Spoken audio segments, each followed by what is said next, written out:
Hello there.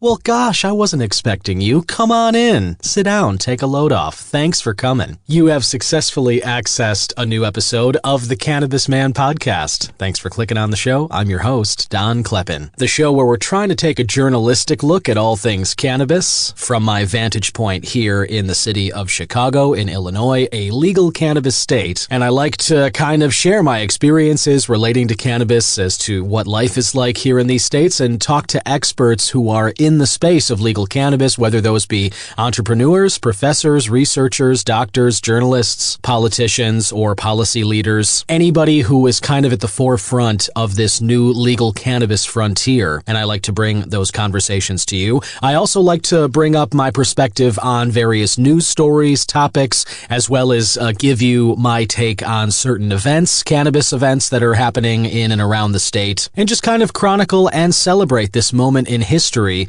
where the prohibition in the United States against cannabis is ending slowly. And it's just a very exciting time, and I love kind of talking about it and bringing any new information I can to you. You can always follow the show on social media at C-Man Podcast on X and Instagram. It's the Cannabis Man Podcast Facebook page. It's up on YouTube as well. However you're listening to this, if it is on YouTube, if it's on a podcast platform like Spotify, Apple, or iHeart, do me a favor and leave a rating or a review for the show, and be sure to tell your friends about it as well. Anybody you think might be interested in what's going on in the cannabis space, tell them about the Cannabis Man podcast. And if you really like what I'm doing and you want to offer some support, you can scroll down and become a subscriber by hitting the support the show link in the description notes. That'll take you to Buzzsprout where you can become a subscriber. And if you do, you'll get a shout out on the next episode in the credits, and I'll send a thank you email for joining the ranks of the Cannabis Man supporters there. I have a great interview that I'm excited to share with you. Chicago is a wonderful, wonderful city for a lot of different reasons. One of the best of them, I think, is just its world-class food scene. There are a few great restaurant groups here, lots of different spots to hang out, and the 50/50 group, they are moving into the cannabis space. You've heard me talk about a partnership that they struck with Cresco Labs to make this limited time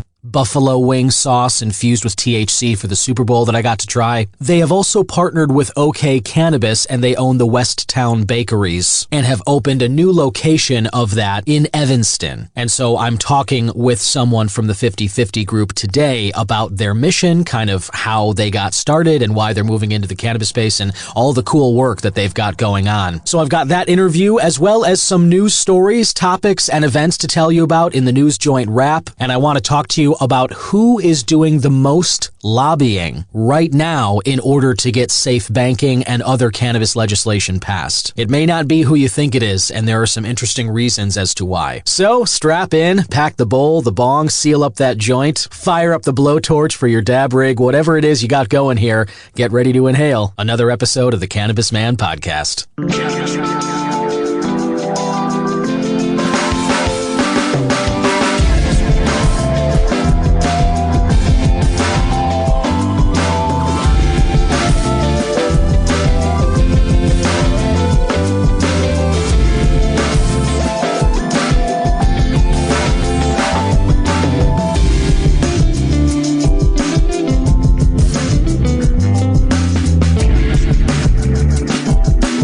This is Tommy Chong, and you're listening to the Cannabis broadcast. Yeah, and speaking of inhale, I want to share with you my strain of the week. I've got my coffee going here. I just went and picked up some croissants and coffee from this Metropolis coffee shop. I've brought it up on the show before, I know. I'm here in Edgewater on the far north side of Chicago, and on Granville, the street I live off of, there's a great bakery and coffee shop, Metropolis. They've been around for a while here in Chicago, and they sell their bags of coffee elsewhere, but I just love going over there and getting a latte or some croissants, or they have these great hand pies, egg and cheese and spinach and feta and stuff like that. So I had a couple of those for breakfast, and I got the coffee right here. And I've mentioned on the show before how much I love pairing cannabis and coffee to start the day. And the cannabis part of that equation for me this week has come from a Cresco Labs product called Lemon Sugar. This is a sweet and uplifting sativa. I've really been liking this week. The sweet candy, citrus, and earthy profile stems from top terpenes, caryophyllene, limonene, and linalool. You know, listener, I've brought up many times on the show how much I love sativas, and limonene is quickly becoming one of my top terpenes. I definitely tend to gravitate towards strains with that as one of the top ones. It tends to lean into a citrusy, fresh, and clean kind of flavor, and those really speak to me. Lemon Sugar is an offspring of award-winning lemon bean and sugar daddy number 7, and it absolutely has the traditional energizing and uplifting sativa effects. This batch I have here was harvested in November of 2023 and packaged in December. And the container's average THC is 25%. Flavors are listed as sweet, candy, citrus, and earthy. I definitely get the citrus and the sweetness. I mean, you could call it candy. The lemon sugar, I think, kind of primes your brain to think of that sort of sweetness. But for me, with the limonene terpenes, the citrusy stuff comes through the most. And as I mentioned, the top reported effects include energizing and uplifting, my favorite parts of the sativa strains that I usually lean into. I enjoy combining especially caffeine with like sativa cannabis because the creative and uplifting energy, especially like to start the morning and the day, I just think the little bit of energy from the caffeine, and caffeine, by the way, is a mild euphoric. It's actually classified as a mild hallucinogen, which is something that obviously when you think of hallucinogenic drugs, I know people don't think of caffeine, but there is a strong, compelling reason for the overlap between cannabis and caffeine. And I feel like that's part of the big draw, at least for me. And I've really been noticing this week, you know, my tolerance is still not what it was. I mean, here we are. I'm recording this on Leap Day, February 29th. So I'm a full month removed from my tolerance break of dry January. And my tolerance is still not what it was. I was hanging out with a friend, Evan, the other night, and we smoked a few joints, and we included some rosin. You know, Evan brought some hash over, and we kind of packed some super joints, and we smoked those up, and man, I mean, I was just really on another planet there for a little while. But I've really been enjoying this last week, kind of this lemon sugar and the vibe that it cultivates in the morning alongside some coffee, and just that sweet, creative, energetic spot. I mean, I'm not twitching. You know, it's not the kind of energy where you're like tweaking and twitching and you're on edge or anything like that. It's just a nice lift from the sleep after exercise with a little caffeine. And then kind of, you know, you're brought down from the peak of the caffeine into like this sweet spot summit below the peak and kind of a smooth ride forward thanks to the cannabis and the euphoric but a little more chill energy of the sativa. The uplift is still there, the peak and the energy is still there, but it's not exactly like a stimulant. It's not like sugar, or it's not like you've had too much caffeine like an espresso or something and you're kind of bouncing off the walls and sweating and stuff like that. You know, for me, it's kind of a spectrum in terms of altered states and how you can kind of feel throughout the day. We know that there is a wide range and a large wheel of emotions and conditions that we can feel at any one time. And for me, for my money, I just love what the combination of cannabis and caffeine, especially a nice sativa with some limonene like this lemon sugar, the little dance that those two substances do, at least in my system, they put me on a level that I really enjoy, especially kind of early in the day with some sunshine and walking around outside. It's another cold day in Chicago. And if you're around here, the Midwest, you know what I'm talking about, but warmer in the sunlight, and something like this definitely makes it easy if you got a dog walker or some, you know, reason to step outside and just kind of hang in the sun, even on a colder day. This is a nice way to start the day and kind of gets you off on the right foot. So cheers, pick up some lemon sugar if you're in the area and you enjoy kind of a nice uplifting sativa to start your day like I do.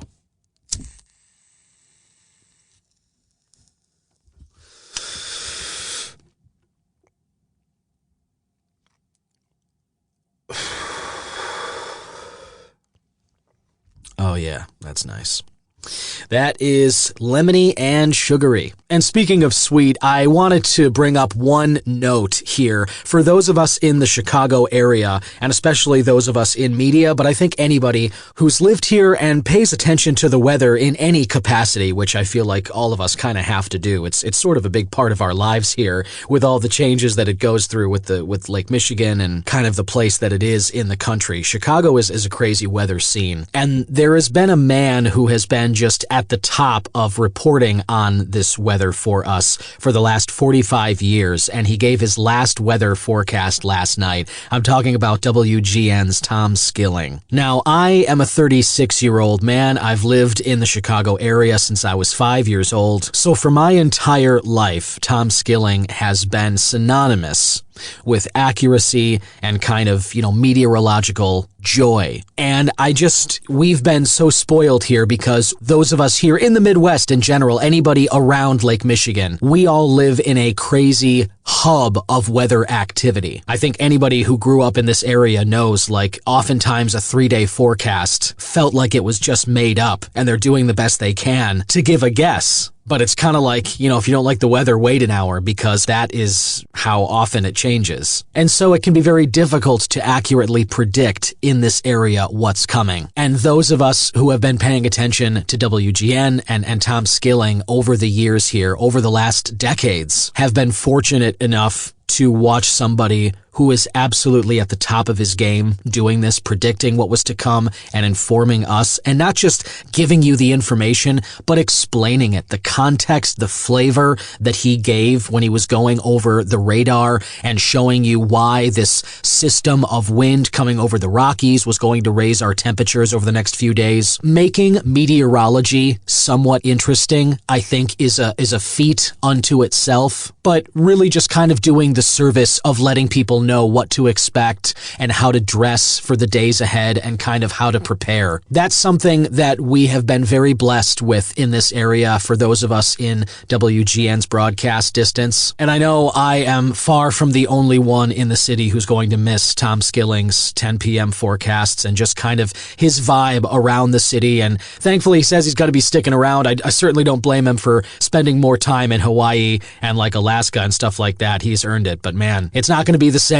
seeing some weather forecasts without him. But I just wanted to give a nice tip of the cap and a friendly wave goodbye to Tom Skilling because he's had a hell of a career. What a run on WGN, and he is absolutely going to be missed. So I'm smoking one for you, Tom. Oh, boy. And let's roll right into the News Joint Wrap. This is a wrap-up of cannabis-related news stories and events in and around Illinois, and it's all curated for you by IllinoisNewsJoint.com. Think of it as the joint you can hit for all your Illinois cannabis news and reviews. And I wanted to start here with a House Bill 5633 that would remove cannabis patients' registration requirement. Illinois Representative Nicholas K. Smith introduced on the 9th of February this House bill, which would remove the requirement that in order to substantiate a patient's medical condition, a patient must provide the name of the registered medical cannabis dispensing organization. This would be amending the Compassionate Use of Medical Cannabis Program Act and also provides that a patient may purchase medical cannabis from any licensed dispensing organization during the provisional registration period, as well as deletes the provision that medical patients must enter the registry identification number of that organization the patient designates into the verification system. Basically, you can kind of hear how this bill is trying to clean up the process and make it a little bit less clunky so that med patients can use their card during the provisional period, that 90 days while your card is still getting approved. The article goes on to talk about other House bills relating to cannabis this legislative session, the most significant of which for cannabis patients, HB 5284, would eliminate healthcare facility restrictions on medical cannabis use by registered qualifying patients. And then HB 4465 is basically a protective tax rate amendment for medical patients. And the article wraps up saying the only significant Illinois Senate bill introduced this session was SB 3099, which would eliminate the requirements for a physical medical cannabis examination for those applying for a med card and registered card holders in the medical cannabis program. And then another article here talks about a different Senate bill, 1723, moves to a subcommittee on cannabis. That bill deals with several provisions for craft growers recently moved from the executive to the subcommittee on cannabis. Senator Kimberly A. Lightford originally proposed a bill that amends the Cannabis Regulation and Tax Act. 1723 incorporates craft grow amendments dealing with licenses, production of THC oil, transporting organizations, advertising, and taxes. SB 1723 deletes the provision stating any person or entity awarded a craft grower license under specified provisions, quote, shall only hold one craft grower license, and removes language providing that a craft grower shall not be located within 1,500 feet of another craft grower, but leaves in the restriction for a cultivation center. Another provision requires the Illinois Department of Agriculture to issue an additional 30 craft grower licenses on or before May 1st of 2024, and an additional 30 craft grower licenses on or before September 1st of 2024 under specified conditions. So that is a really cool and interesting key part of a sub portion of this bill, is that basically this year we could have up to 60 additional craft grow licenses doled out here in Illinois. So that's very exciting stuff. There's a lot more detail in that particular article, which you can find on IllinoisNewsJoint.com, as well as some highlights. There is a dispensary highlight, Jason Brown highlighting Revolution's dispensary in Maryville, as well as the new OK Cannabis dispensary in Evanston that I speak with my guest about this episode.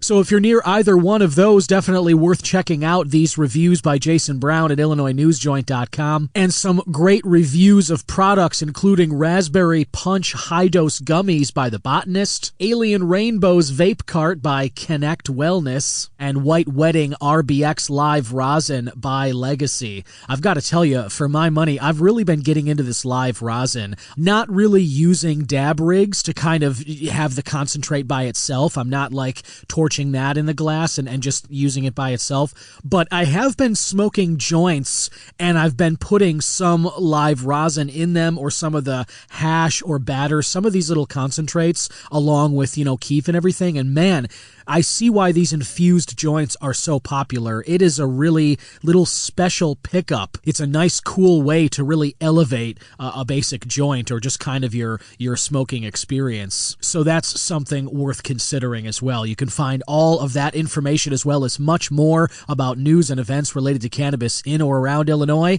all at IllinoisNewsJoint.com. Before I get into this week's interview, listener, I wanted to tell you about something in case you haven't heard about this new partnership. You know that I'm a big fan of coffee. I talked about it earlier in this episode. I mention most weeks about how I love starting my days with a nice mix of cannabis and coffee. If I'm able to kind of have that indulgence, if I'm able to do that, I love to whenever I can. And there is an interesting coffee company that I have partnered with through the Vouch Store. Now, this is a link that you can get to in the description notes. If you scroll down, you can see the Vouch Store is highlighted there in the description notes. And if you click on that, it'll take you to the Cannabis Man show page at vouchstore.com. And on that show page, you will see products from Split Rock Coffee. Split Rock is a small business that's owned by veterans, and it is delicious. It's wonderful tasting. The aromas are fantastic, and I know you're going to love these as much as I do. You've got options here: breakfast blends, medium roasts, 100% Colombian. They have cold brew options and more. So if you're like me and you like to start your day with a little mixture of cannabis and coffee, or if you're somebody like a lot of my colleagues in media and just like to take down a few cups of coffee throughout the day, something I very much missed during my dry January, but I've certainly been indulging in coffee since I've gotten back here. If you're like that, you will love this Split Rock coffee. So just scroll on down and click that Vouch Store link and you can get some for yourself. Also on the show page, at a different end of the vibe spectrum, some alcoholic beverages from Camp Craft Cocktails. What Camp Craft does is you can order some of these, and depending on whatever your cocktail of choice preferences. If you like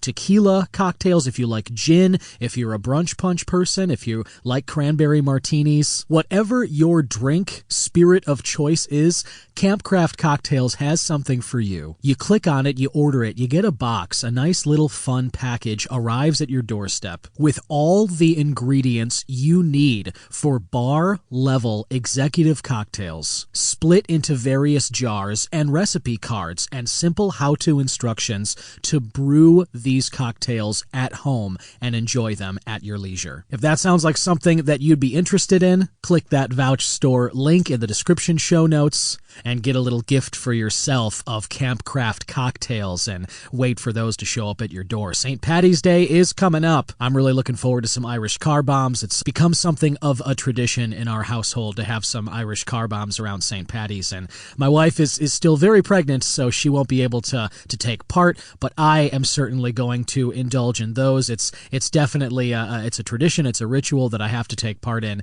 And if something like that sounds good to you, go ahead and click that Vouch Store link and get yourself some Campcraft cocktails and get to brewing. Listener, my guest today is quickly becoming a staple in Chicago's bar, restaurant, and food scene in general. There's a lot of great times to be had at the various locations that this company has gotten involved in over the last few years. This is a group that has become a restaurant group. It was founded in 2008 around Chicago by a couple of guys who were working in a different restaurant group, and then they became friends.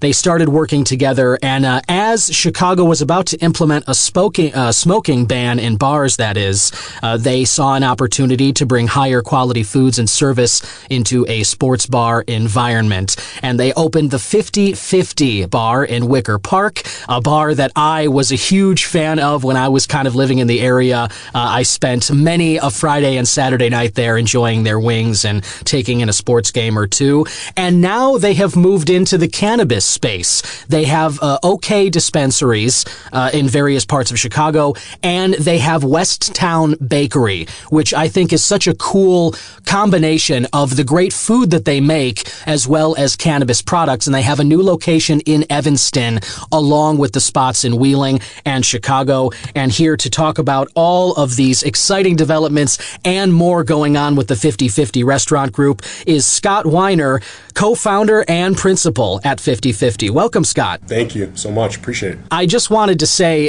we were talking a little before we started the interview here that I am just a huge fan of the 50/50 because I spent a good amount of time there taking in sports games around 2015 and 2016, and I loved the wings. I mean, all the food was good, but the wings really stood out, and obviously over the last few years, those wings have gotten a lot of acclaim and recognition around Chicago. It's cool. I mean, I appreciate it for one. You and I have probably done a shot or two together. Oh, yeah. But yeah, that 50/50 turned 16 first day of March Madness this year. So it's wild. I'm 43 now, and it's just wild to think about how big of a part of my life this place has been, and where it's also taken me. Yeah, I can only imagine. I mean, so let's start just with your journey, if you don't mind. I mean, you were working in Chicago bars and restaurants.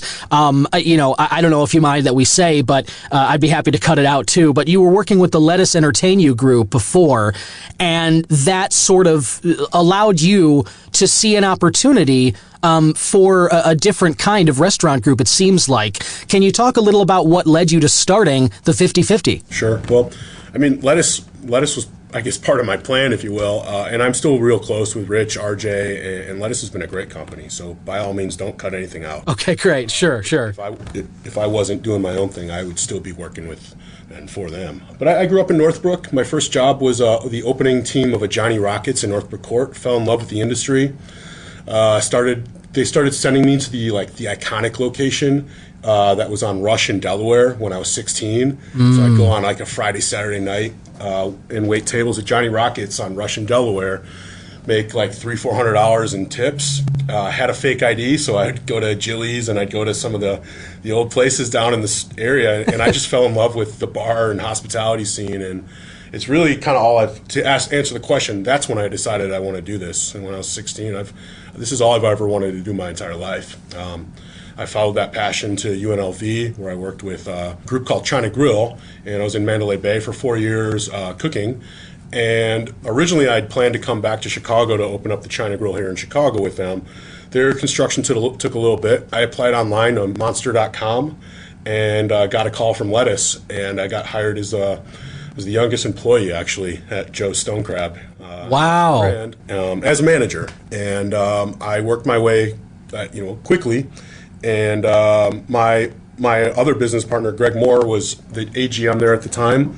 One of my other partners, John Eldape, he was also a manager with us. And one of my other partners, Martin Ariano, was actually a line cook there. Several people, actually, now that I think about it, work with us still that worked me back 20 years ago at Joe's. But yeah, as you said, we saw the smoking ban. I saw an opportunity, and I was a smoker. So, I was kind of going to O'Callahan's till 4 a.m, and a good burger was just like, yeah, because it wasn't a frozen puck, Right. And I was like, well, once people can't smoke in bars, I think food's going to be more important.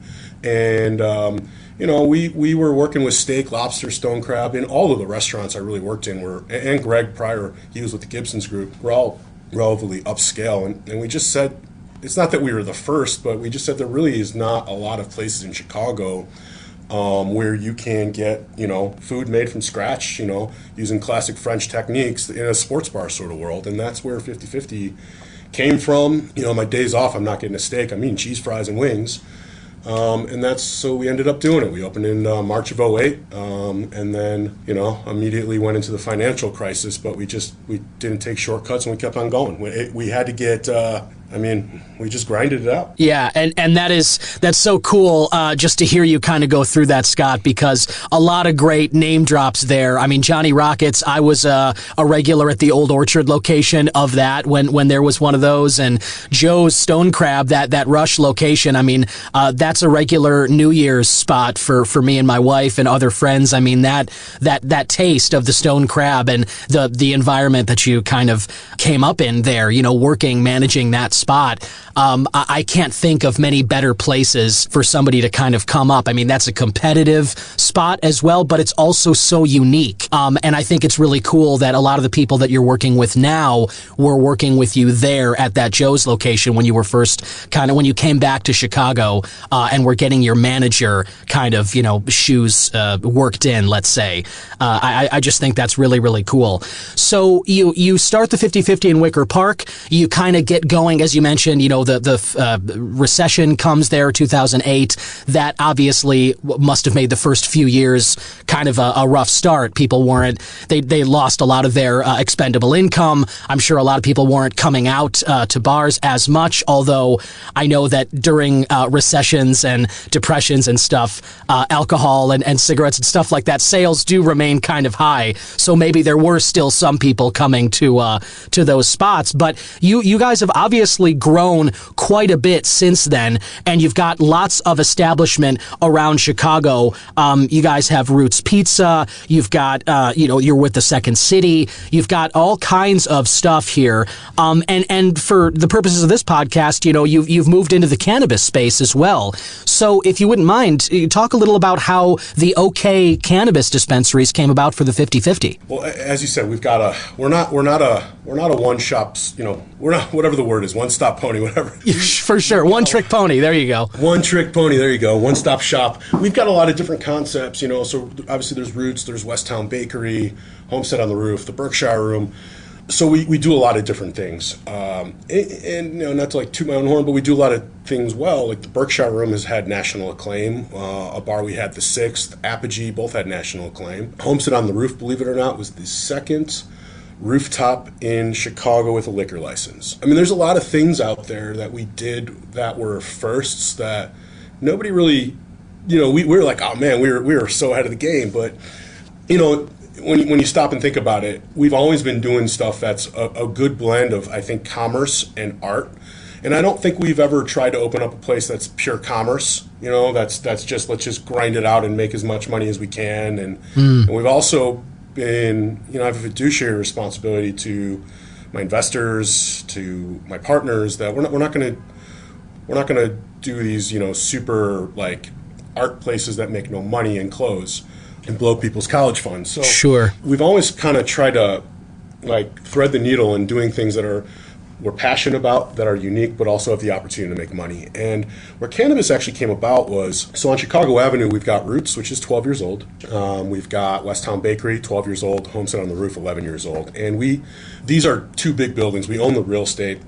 We had bought the next building next to it, which was attached kind of defensively 6-7 years ago, thinking at some point we're going to sell the real estate, as part of our retirement, I guess. And we need to have this building, or it's like having Marvin Gardens and Ventnor, but you don't have Atlantic, you're in trouble. So we bought it, we tried leasing it to different tenants, and it was not, they struggled. And when I saw cannabis, I started thinking to myself, I'm like, my restaurants here are getting old. No restaurants last forever. If we had a dispensary next door, I wonder if that would just bring a lot of new traffic to this street, and maybe add to this longevity of the restaurants. And so that was really how it started.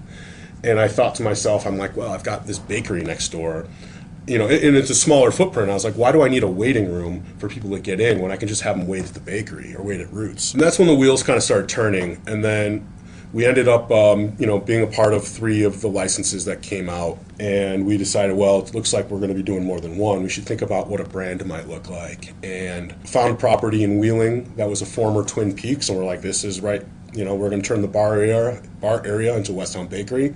We're going to make this room a consumption room, and we're going to do this, and we have a packaged liquor license, so we can do farmers market. We actually have a farmers market permit. So we're going to make this like a flagship. We're going to do all these cool things, and we'll do baked bingo on Tuesdays, and we'll have a bunch of cool stoner ladies playing mahjong on Mondays.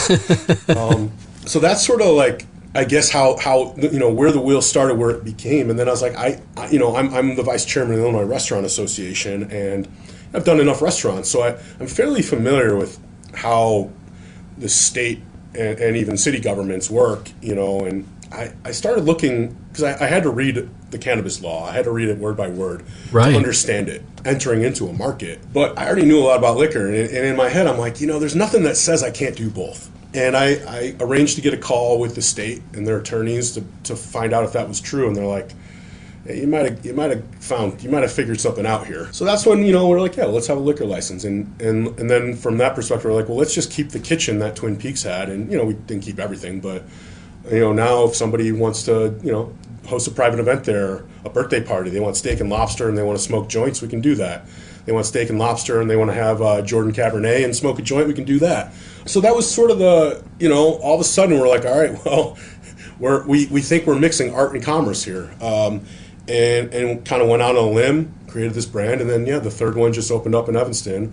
That will be our 6th West Town Bakery, and our 3rd OK Cannabis on Howard.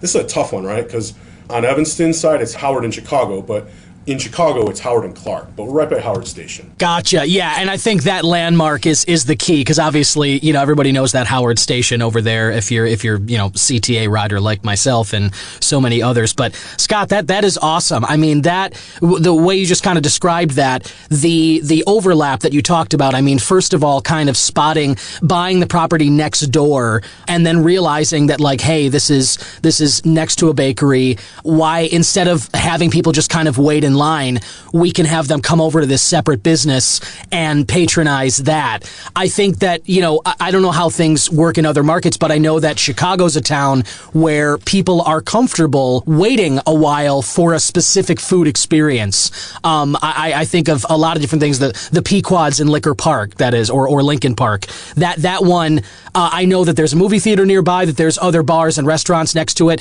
If you put your name in and there's a 2-hour wait, rather than finding somewhere else to eat, people will just patronize a business nearby and wait for their time. Same thing in the West Loop with Au Cheval, the burger place. I know that there was always like a 3-hour wait for that. People would go across the street to Haymarket and wait the 3 hours. So I think it's really smart that you spotted that same thing, and that you combined that with this cannabis opportunity, and also thinking the thoughts that you were just kind of talking about, where you're giving an experience to people who now there are not many places, I can't really think of any other than yours, that have liquor licenses and cannabis licenses, as well as food on the premises, where you can hang out, you can have great food, you can have a cocktail, and you can smoke a joint.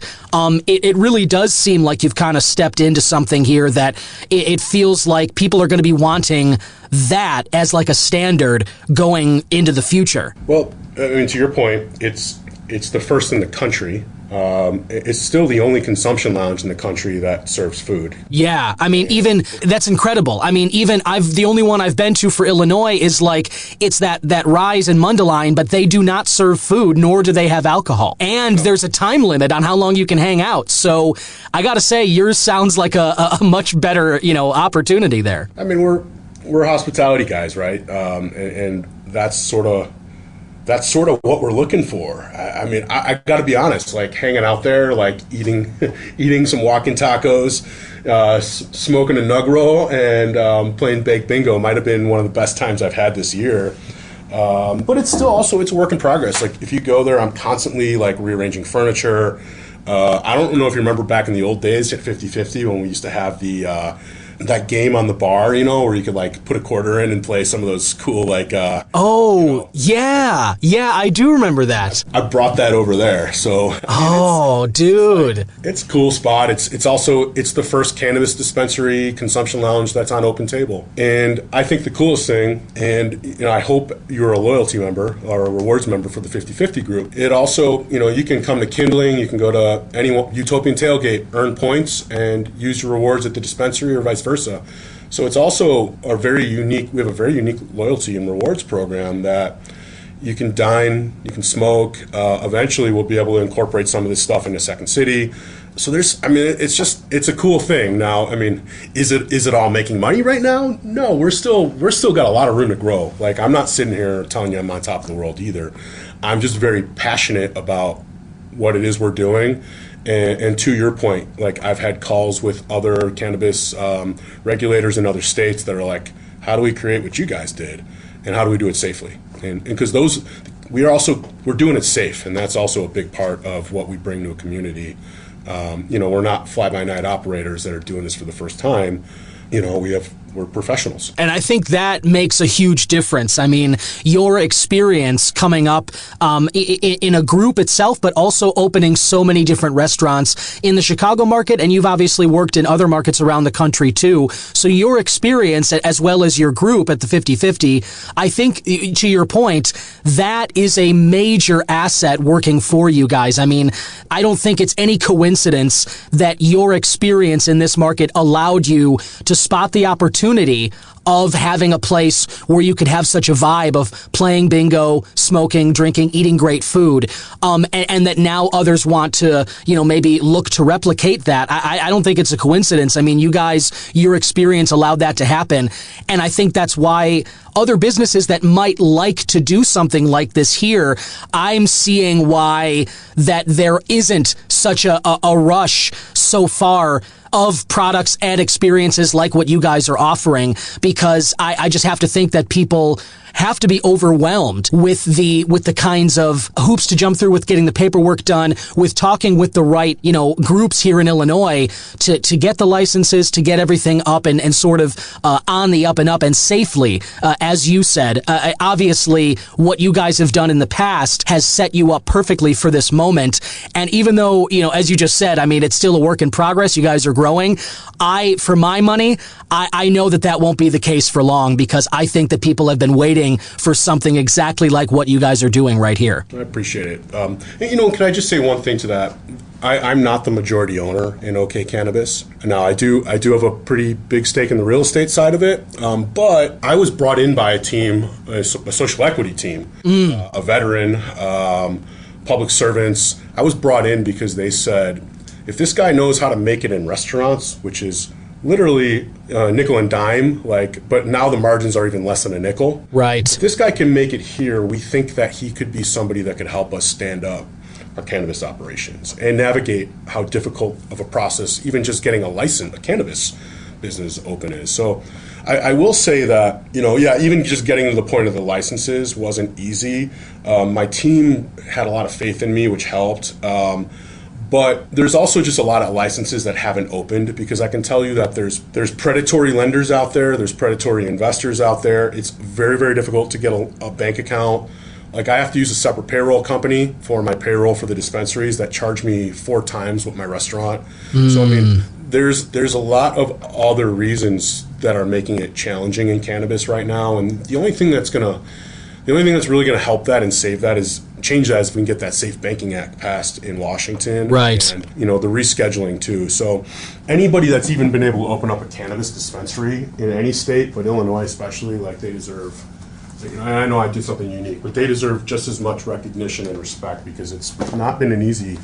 The cards are stacked against you. Yeah, totally. And I appreciate you saying that, because I've had people on the show who have tried to open social equity dispensaries and have not been able to do it. The stories they told about their journey was just heartbreaking. As you said, I mean, you do have the card stacked against you, whether it is predatory lenders, whether it's giving all the money to the state, not winning that lottery so that you don't get the license, and then, you're kind of stuck. I've heard so many really discouraging stories about people who have tried to get in and who haven't been able to do that.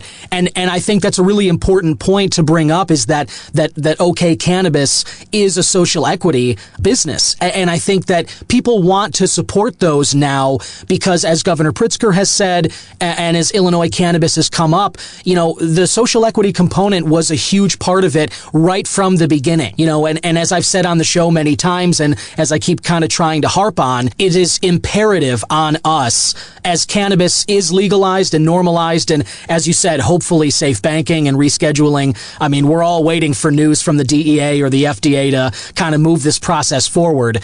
But we cannot leave the communities behind who were disproportionately impacted by the war on drugs. And that's why I think people inherently, there's an instinct to want to support social equity dispensaries. So I think it's great that OK Cannabis falls into that category there. I also, let's take this into the restaurant world, right? As a restaurateur, I live in Chicago. I have restaurants all through Chicago now, but I lived in Wicker Park, for years, kind of near where I was California in Armitage for 6 years. I was Western in Iowa. Right on. But when you support a local business, a local restaurant, when I make money, I spend it in the community, right? And that's really if you really want to, like, I'm a huge deadhead, right? And one of the stories I loved hearing about Jerry Garcia was he didn't die super wealthy, because he literally spent all his money within that dead community. He figured out ways to spend money, usually quite stupidly, but but the effort is impressive, The effort was impressive, and Jerry had a lot.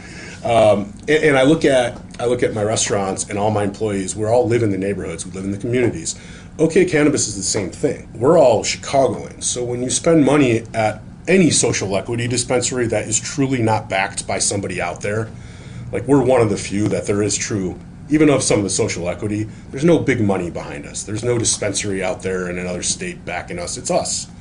It's all us, and it's all local people. And the money, if it is made ever, will be spent in the communities of where it's made. When you go and honestly, I'm also not trying to don't go and spend money at those big MSOs. Like, there's some great people involved in those organizations and work there. But at the end of the day, they're paying stockholders that are all over the world, all over the country. And the best thing we can do for Chicago right now, especially based on a lot of the challenges Chicago is going through, is make sure that the money that's spent in Chicago stays in Chicago and gets recirculated in Chicago. And not just Chicago, but our suburbs. So to me, social equity, there's tons of reasons why that's important to bring people that were impacted by the war on drugs. But if you need another reason to support a social equity business, it's because that money's staying in your community. It's going to make your community stronger. I love that, Scott. I mean, I think that's such an important message, and I do think that people are looking for that. I mean, we live in a world of MSOs, as we talk about multi-state operators here. I have mentioned them on the show, and I've talked with a lot of them too. Cresco, GTI, and Verano. Like, I mention them. I have good relationships with them, but at the same time, in life in general, I know that people are like, there's always that war between convenience and support supporting local? You know, are you going to order that thing off of Amazon, you know, for the fifth time this week? Or maybe, you know, go down, if you have like a small mom and pop shop down the block, can you maybe get something similar there? I think people are always playing that tug of war in their lives. We want to support local, and then the convenience or maybe the mousetrap that's built by the MSO is sometimes just too compelling. But I think that's something that we all are walking every day as purchasers, like as consumers who have money to spend in the economy. Who are you supporting? And thinking of your dollars as votes to kind of support businesses one way or the other, I think that's a really good way of thinking of it.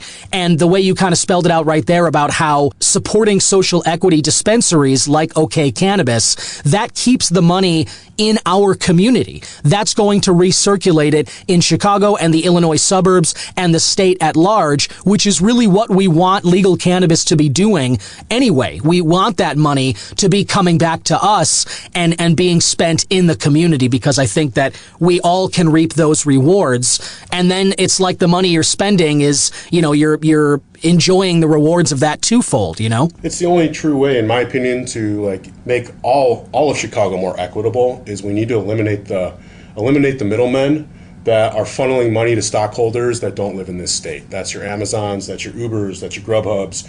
And I bring those up because they'll soon be, they're lobbying very, very hard right now at the federal level to get safe banking passed, because they know once that happens, these third parties, then they can start being your middleman for cannabis. And that's when they'll start funneling that money out. I mean, that's what they do. And look it up. You want to see who the largest lobbyists are for rescheduling and safe banking? It's companies, it's Amazon, it's Uber. Yeah, I've read that too, Scott. I'll dive into a story about that later in this episode, actually. But you're absolutely right. I've read the exact same thing. They are spending lots of money lobbying for safe banking. It's true. But you gotta keep no matter what you do, whether it's my restaurant, somebody else's restaurant, my dispensary, or Ivy Hall. Keep the money in the communities, because that's the only way our communities are going to grow. And the true inequality of the wealth gap, the only way you can even make a dent in that is to spend your money local.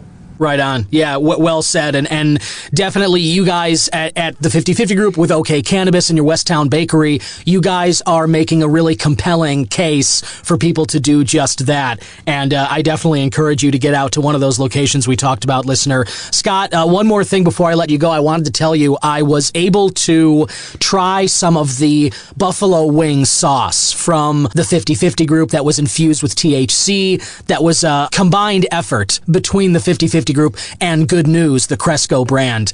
And I was able to try some of that on some wings during the Super Bowl. My wife is, 7 months pregnant, so she didn't partake, but she made me, a bunch of wings. And the experience I had, I talked about it on the show a little bit, but I've just tried my best to kind of spell it out for people as best I can. But it was unlike any experience I've ever had before, because the complexity of the wing flavor, it was like this fun dance of like sweet, sour, and spicy. And it all kind of mixed well together. And then about 20 minutes later, in like the fourth quarter and overtime, I was dealing with, feeling stoned, which was, pleasant, and I wanted to be, but it was just so crazy to me that like my mouth was still kind of on fire. The sweet sour mix was fading. And then I'm sitting there like becoming more and more stoned, watching this football game that I care less and less about as it goes on. It was amazing. And I just think that these kinds of experiences are what I talk about on the show all the time. This kind of innovation that you guys are doing and allowing for brand new, novel experiences for us who have used cannabis maybe for decades, but have not gotten to try something like that. I just wanted to applaud what you guys are doing there, because I had a great time, and I know a lot of other people did as well. And I just want you to keep up the great work. It's excellent. I appreciate it. I will make one more pitch on that similar thing. So we have a Westtown Bakery infused brownie mix, confetti mix, and the Devil's Food Cake. Ooh. Devil's Food Cake's gluten-free and vegan. The confetti mix is vegan.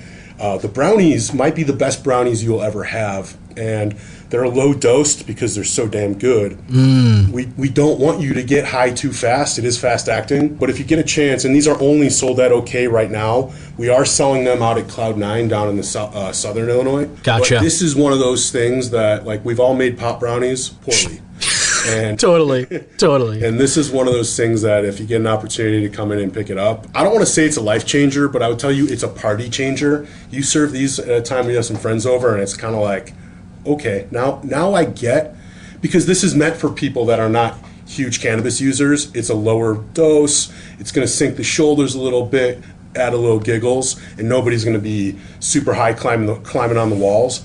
This is one of those things to me where you talk about making an experience like that. I can't recommend enough. Will just people talking about it when they came to your house and had those things. So, oh man, that's my pitch.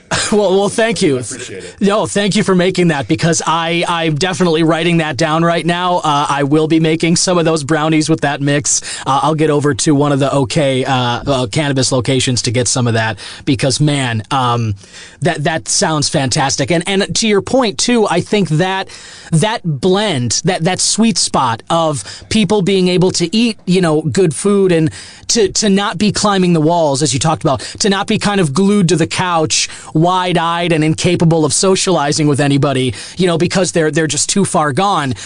I think a lot of us have had those experiences, and there are plenty people who have had those experiences, and that's why maybe they turned away from cannabis in the first place.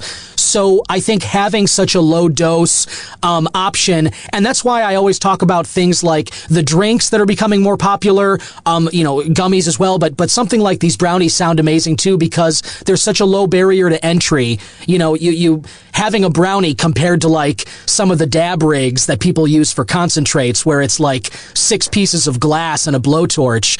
Right. One of those is a lot more approachable than the other one is. And so when we talk about normalizing cannabis and we talk about destigmatizing it in our society, something like, these drinks, these brownies that you were talking about, those sound perfect. And if you throw a party with people, some of who've never tried this stuff, and then they get to have a brownie, which is the equivalent of like a light beer or something that's just gonna change the vibe slightly. Exactly. But it's not gonna alter their state to the point where they're like, they need to be committed for 7 hours until it, ramps down a little bit.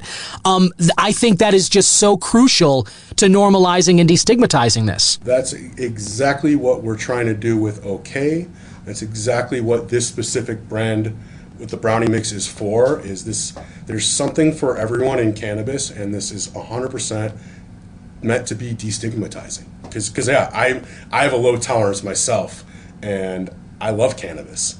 I don't want to commit to 7 hours of it, though. So, yeah, you nailed it. Totally. It's totally reasonable. And I know there are so many people in my life who they're exactly the same. I mean, tolerance varies from person to person and substance to substance, certainly. But I think that the way that we make more people friendly toward cannabis or comfortable experimenting with it is to have these different tiers where, lower and lower tolerances can still get just kind of a little hi, hello there, like a handshake, rather than like, a jujitsu roll into, some kind of cannabis party that they really weren't prepared for.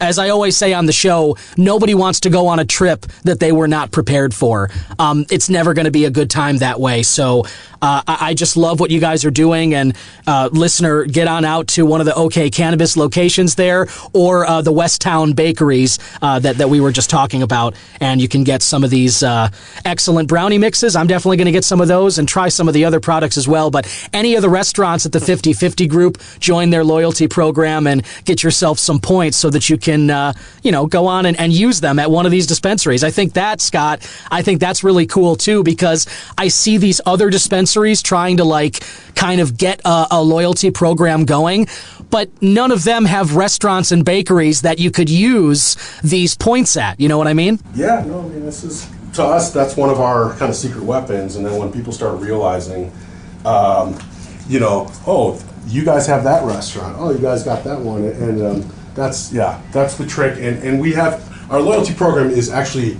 because it was already very generous because of the restaurants, we couldn't like roll that back. So it's probably the most generous loyalty program of any, definitely in the state. I mean, you're getting between $20 and $30 back for every 300 points, and we make it real easy. A point is at least $1. So it's easy to earn, it's easy to get rewards, and it's already been kind of a big part of why we've, I think, been able to hang on here and even grow a little bit. So I appreciate you calling that out, and I really just appreciate you taking time to talk to me. Yeah, absolutely, man. Thanks for taking the time to kind of share about your journey a little bit and where people can try some of these products. Listener, if you're interested in any of these, we mentioned some of the restaurants that the 50/50 Group has: Berkshire Room, Bunny Slope, Homestead on the Roof, as well as the OK Cannabis dispensaries, including their newest location in Evanston, and the Westtown Bakeries, along with many others. You can head to the5050group.com. That is FIFTY and then the number 50group.com. You can see all their establishments, join their loyalty program, and plan out your next visit to one of these great spots. Scott Weiner, co-founder and principal at the 50/50 Group, thank you so much for stopping by today. Thank you so much. And there you have it, listener. I want to thank one more time my guest, Scott Weiner, for coming on the show, stopping by, and talking about the great history and the great work that the 50/50 Group is doing.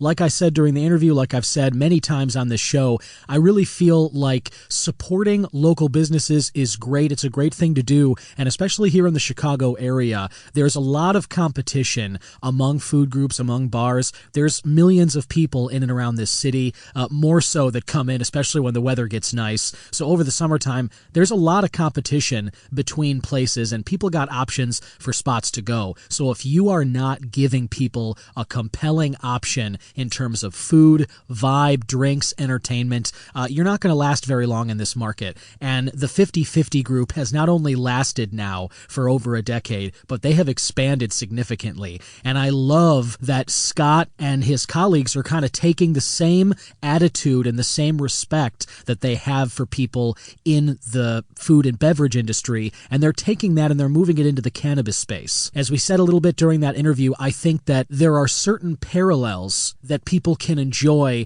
in third places. People talk about the importance of having a third space in our lives. A lot of us spend most of our lives at work and at home, and there is value, incredible value, in third places, these spaces that are neither work nor home. And depending on what activities you want to do, depending on the vibe you want, those spaces are really important in our lives. And to be able to have some of these third spaces coming up where cannabis is not only allowed but encouraged, they have great products for you to buy, and you can kind of linger and hang out and order food and drink as well, and really just kind of unwind from maybe stress, whether it's coming from work or home or just life in general. Being able to have more and more of these options near to where you live, where you can go and smoke a joint and maybe have a beer or just some delicious baked good if you want to. Whatever vibe it is you're looking to cultivate, I love that we're getting more and more options like this, and it seems to me like the 50/50 Group has all the right things in mind as they're expanding here, and we're all going to get to enjoy this. We get to benefit from their great work. So bravo, Scott Weiner and everybody at OK Cannabis, Westtown Bakery, and the 50/50 Group. Keep up the great work. I'm really looking forward to seeing where this goes. Now, I have a few topics and news stories I wanted to bring to your attention before I let you go this week, listener. One of them came up during my interview with Scott about the companies that are lobbying the hardest, spending the most money, trying to influence Congress to pass safe banking related to cannabis and rescheduling initiatives and more. There's a Marijuana Moment article here that was published January 24th with the headline, Uber, Amazon, PayPal, and others report marijuana lobbying on banking, rescheduling, and more. I won't read the entire article. I will share it in the description notes like I always do. I encourage you to click on this and read the whole thing for yourself. But I wanted to give you an idea of the companies here who are spending this money, because it's worth understanding a little bit about, how this sausage is being made and why these companies would be interested enough to spend this kind of money to make these changes. So Uber, along with the Office of Colorado's governor, are among those who've disclosed federal lobbying on cannabis reform legislation in the past quarter. Meanwhile, Amazon, American Express, pharmaceutical companies, labor unions, cannabis businesses, prohibitionist organizations, and others have also continued to put pressure on Congress over various cannabis-related proposals, according to fourth quarter of 2023 reports that were filed with Senate and House of Representatives as required by law. Kyle Yeager, the author, notes that this appears to be the first time that the ride-sharing and delivery service company Uber Technologies has become involved in federal marijuana lobbying, with a report filed showing expenses related to advocacy around the bipartisan Secure and Fair Enforcement Regulation, or SAFER, Banking Act that has advanced in the Senate as well as its counterpart in the House. I've brought this act up on the show before. It's the one that so many businesses have their eye on because it would allow cannabis businesses access to the federal banking industry, so it would allow for business owners to get access to credit, to open certain accounts, to allow us as consumers to maybe pay for things the way that we do anything else in the U.S., which is to say we can use whatever cards are in our wallets, not just the debit or ATM cards or cash. We'd be able to use our credit accounts and everything else that we use to pay for normal things as well. That legislation cleared a Senate committee in September and is pending floor action. And then Kyle goes on and shares an extensive list of companies who are lobbying clients on cannabis issues this past quarter. Altria, Amazon, American Bankers Association, the American Bar Association, Cresco Labs, Curaleaf, Jazz Pharmaceuticals, Liberty Mutual, Morgan Stanley, National Beer Wholesalers Association, National Sheriff's Association, NORML, PayPal, Smart Approaches to Marijuana, SAM Action, which is a group, I don't know if I've brought them up on the show before, but they are an anti-cannabis legislation group, which is important to point out. It is not just pro-cannabis companies and attitudes who are spending money to influence Congress here. It is the other side as well. It is those who are anti-cannabis legalization, who are spending money to influence members of the government as well. Scott's Miracle Grow, Teamsters, Trulieve, and the U.S. Cannabis Council round out that list. It is an article with more details, and again, I encourage you to click on it yourself and read a little bit more context into why those specific companies are looking to change policy regarding cannabis. Another article I wanted to bring to your attention, this one is just out today, February 29th, from when I'm recording this, and I've spoken about this on the podcast before, somewhat recently, actually with Paul Armentano of NORML. CNN, among other publications, back to their old tricks again. There was a new American Heart Association study that found, shocking, any use of cannabis linked to, quote, higher risk of heart attack and stroke, study finds. Anytime there's a study that finds something negative about cannabis, you can feel pretty confident that CNN is going to be shouting that from the rooftops, and here they are again doing exactly that. Right in the first few paragraphs, they say here, quote, cannabis smoke is not all that different from tobacco smoke, according to the lead study author, which we know is not true. We know that cannabis smoke is very different from tobacco smoke. We have plenty of studies proving that, but don't expect any of that nuanced context to follow in this particular article. They go on to continue to peddle the old typical reefer madness, study showing that smoking cannabis has significant cardiovascular risks, just like smoking tobacco. This is particularly important because cannabis use is increasing and conventional tobacco use is decreasing. Why does that have anything to do with findings about cannabis? I would say that it has nothing to do with it, but again, it just shows you where these study authors are coming from when they voice this in their own conclusions and findings. Tobacco use is decreasing. Tobacco companies are not happy about that. Cannabis use is increasing. So who do you believe has a more vested interest in publishing studies like this one, which basically find no medical benefits of cannabis and only risks that everyone needs to know about? I would say the tobacco companies have a vested interest in that. No conflicts of interest were reported here. Neither was where their funding came from, so we will never know. But I'll tell you what we do know, that this study was based entirely on self-reported Data. That's right. There's no empirical data here. The researchers didn't observe any subjects, and didn't have any kind of activities or anyone doing anything live and basically looking at what happened and running a typical scientific process experiment like that. What this study did was it evaluated self-reported data across different studies from users. They also made no distinction between smoking and vaporizing. And as everybody knows, dry herb vaping does not produce any carbon monoxide or tar, but they made no distinction about smoking or vaping. All they say is that inhaling cannabis increases concentrations of, ready for this, blood carboxyhemoglobin, some fun new fear-inspiring word, carbon monoxide, a poisonous gas, and tar, they mention the combustible matter. So I'm not going to go on in this article. You know how I feel about CNN relating to cannabis coverage, listener, and you know how I feel about these kinds of studies.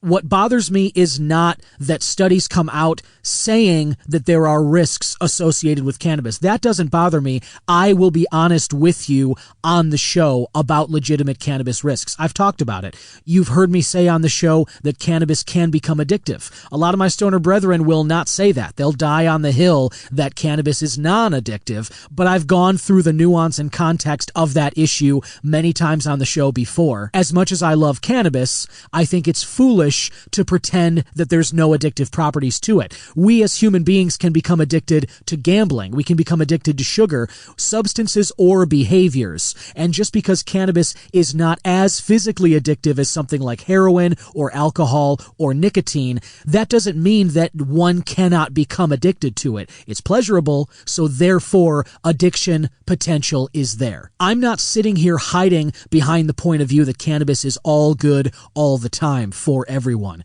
I would never say that to you. I don't believe that, and that's not the kind of message that I'm spewing here on my show. I want to give you the best new information that people are getting here. But at the same time, working in media and seeing what other publications are doing, and how when there are medically beneficial articles highlighting what cannabis can offer people in terms of quality of life improvements, you don't really see any of those articles on CNN. You only see ones like this. And again, CNN is certainly not the only publication who is guilty of stuff like this. There are many, there are legion publications who engage in the exact same thing. But CNN is big, they have more reach, and something like this, you tend to see stuff like this catch like wildfire and everybody starts to share it. And that's part of where I find myself triggered by stuff like this, is when I see these headlines and I know that people are going to be splashing this all over social media and they're going to be kind of repeating this old Reefer Madness propaganda because a publication like CNN Health, which does have a large audience and a large following and sort of a belief that maybe they have some integrity, when they splash a headline talking about a study like this that's all based on self-reported data and makes no distinction between smoking and vaporizing and doesn't have any of the nuance about kind of daily users versus non-users, and there's none of this really important context. All it is, hey, be afraid of this. More people are using cannabis and there's this risk no one's talking about. That I view as irresponsible. And that's why I want to bring it up on the show. This to me is a flippant disregard of their journalistic responsibility. And I'm going to call it out when I see it like that. And so that was something I wanted to share with you, listener. I am sure that today and this weekend and probably next week, you're going to see articles highlighting this study, linking back to CNN and the initial American Heart Association link. They're going to be talking all about, hey, higher risk of heart attack and stroke. What's important here, what I want you to do whenever you see articles like this, look into it for the original source, look into their study, and think critically about it. Ask yourself questions like, okay, how large is the sample group here? What's the control? How many people are we talking about? Is this 15 people? Are they all 40 to 50 years old who live in Canada? Or is this a widespread study of tens of thousands over the course of 10 to 30 years and people from all over the world? One of those, to me, whatever conclusions they draw, I would pay more attention to than the other. And if a study is relying completely on self-reported data, versus empirical measured data by researchers during the experiment. Some people might say that doesn't really matter. For me, it does matter. So I think critically about that. But that's really what matters here, is think critically for yourself. And I believe that that's important with every issue. You know, in every year, not just an election year, but all the time. I think what's better is to get information, get informed on any issues that you deem important, and never just allow one publication to kind of tell you how the world works. You should be reading news from different sources. And right here on this show, as much as I love cannabis, I will tell you straight when something is found is a risk that we need to be concerned about with cannabis. Fentanyl-laced cannabis, that is not a concern that we really need to be spending any kind of energy on. That's total fear-mongering. However, higher THC percentages leading in some cases to psychosis and other kinds of mental issues, that's something that we're seeing more and more evidence for, and that's something I've talked about on the show as a real legitimate concern. Tolerance matters. It varies individually. So there are people who have a huge high tolerance for cannabis where 35% THC isn't really going to make a big difference to them.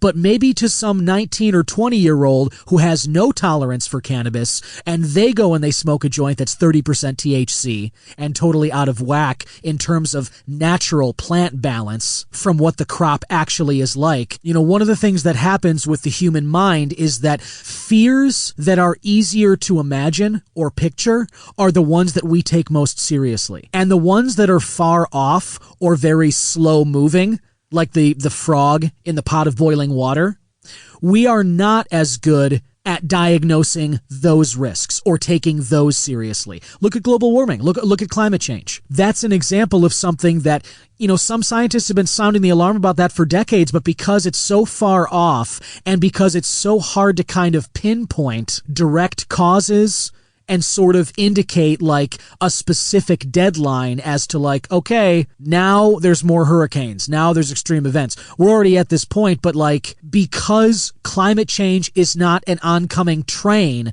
where it's like we have until Friday to do something about this, that makes it hard for us to take seriously. And so when articles come out with headlines like this, like, oh, smoking cannabis leads to higher risks for strokes and heart attacks, or teens becoming psychos from using cannabis and all that, that is a risk that for especially like parents and anybody, you know, who cares about other people, which is a lot of us, those risks are easy to imagine and they feel larger than life and worth paying attention to. Whereas the risk of stroke or heart attack from things like stress or clogged arteries from a bad diet, those don't make as effective headlines because those concerns or dangers are not as in your face and like easier to imagine the threat from. So anyway, I've gotten off on a little bit of a tangent here. I'm definitely still feeling that lemon sugar from before, along with my coffee here. But the point is, I saw this CNN article and I wanted to kind of share it with you because I know that you're going to be seeing it over the next week here. And I just wanted to bring up, like I always do, we want to be thinking critically about these things, about all topics certainly, but cannabis as well. And one more piece of news I thought was worth bringing to your attention, listener. I've brought up on the show before longtime Senator Mitch McConnell from Kentucky. And this week, just Wednesday, yesterday from when I'm recording this, McConnell announced he will be stepping down from his leadership position in November. The 82-year-old is the longest-serving Senate leader in history, and he said on the Senate floor, it is time for a next generation of leadership. And the reason I'm bringing this up to you, listener, is because this could have a significant impact on the future of legal cannabis, especially the immediate future. Because for a long time, Mitch McConnell was a staunch opponent of changing cannabis's status under the federal government. And this announcement has already spawned a lot of speculation as to what this is going to mean for the immediate future of cannabis, as well as who is going to be replacing McConnell as the new Senate Minority Leader. And my immediate take from this is that this is going to be good for cannabis, but the truth is that really depends on who is going to be replacing McConnell. And there are plenty of candidates who might even qualify as more extreme in terms of their opposition to federally changing cannabis's status. So this may not really be a good thing for cannabis as well. It's just going to depend on who takes his place. And I'm going to be reaching out to some sources in Washington, D.C. to see if I can get somebody to come on and talk about who has a good chance to take over for McConnell and where they stand on cannabis legally in the U.S. And we'll kind of get a look ahead as to what may be coming down the pike here in the coming months and years. But for now, I will leave you with that. I hope those stories gave you some stuff to think about over the weekend. A lot of positivity. Still, the momentum in favor of legal cannabis continues to move and march forward, even though, as I always say, there is still the force on the other side, the antagonistic side of those who are anti-cannabis. They're still very much there, and the pushback, even though there are so many of us who are loudly supporting cannabis and we know it's the right thing to do, and that noise is making its way to Washington, D.C., there are still those out there who are still peddling the same old reefer madness propaganda, who are still kind of fear-mongering and saying things just like that Heart Association study I talked about earlier, kind of trying to shout from the rooftops the fear about all the negative, risk potential of cannabis and not talking about the possible rewards and any of that stuff. So that's why it's important, I say, just to think critically about these things and always be considering and reflecting about how cannabis fits into your life and if it's still offering the same positives that it always has been, or if maybe it's time for a change or whatever. Even taking a dry month or a dry week, just little tea breaks here and there, offering yourself some clarity of reflection can be a really good thing to do, even as hard as it is. As I mentioned, after the dry month and during it, it is worth it. It can be tough, but it's worth it, and it certainly makes coming back to cannabis all the sweeter, like it has been for me this past month of February. But on to March and on to a glorious weekend. I hope you enjoy it. Be sure to follow the show at C-Man Podcast on Twitter and Instagram, and the Cannabis Man Podcast Facebook page, and subscribe on YouTube or whichever podcast platform you use. Do me a favor and leave a rating or a review, and share the show with your friends. Tell people about it you think might like it, and if you really enjoy what I'm doing, become a subscriber. Hit that support the show link in the description notes and subscribe to the show through Buzzsprout. You'll get an email from me thanking you, and you'll get your name shouted out in the show credits next week. Tune in again next week for more news and events relating to cannabis in and around the U.S. as the prohibition against cannabis is closer and closer to ending every day. We're keeping an eye on it, and I'll keep you informed here on the Cannabis Man Podcast. Talk to you next week. Bye-bye.